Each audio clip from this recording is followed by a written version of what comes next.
High, তোমরা সবাই কেমন আছো? আশা করি তোমরা সবাই খুব ভালো আছো। আমিও খুব ভালো আছি। আমি আর আমার মাম্মাম এখন বসে আছি। ওর পাপা একটা ওকে নতুন খেলনা সিলেট এনে দিয়েছে, ওটা নিয়ে ও খেলা করছিল, ওটাই তোমাদের দেখাচ্ছিল। আমার মাম্মাম কিন্তু তোমাদের সাথে একটু কথা বলতে চায়, কিন্তু আমি তো অত ভালো এডিট করতে পারি না, দিয়ে উঠতে পারি না। ও কিন্তু ফোন অন করলে বলে তোমরা সবাই কেমন আছো। তারপর ওর বাবা বললাম যে গোসাই বাড়ি গেছিলো, ওখান থেকেই মাম্মামের কিছু খেলনা এনেছিল, সেইগুলোই তোমাদের দেখাতে চলেছে আমি। এই রিমোট কন্ট্রোল একটা কার এনেছিল, তারপর দিদি একটা গাড়ি টাড়ি বানানো, সেই ঘরটর বানায়, ওই খেলনা একটা এনেছিল। ও কিন্তু এগুলো পেয়ে অনেক খুশি হয়েছে।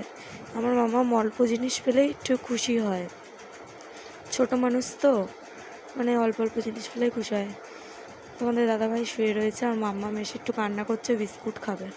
আমাদের বাড়ি সেদিন রাত্রে মাংস রান্না হয়েছিল, তো মাংস টাংস রান্না করে আমরা রাত্রে খাওয়া দাওয়া করলাম।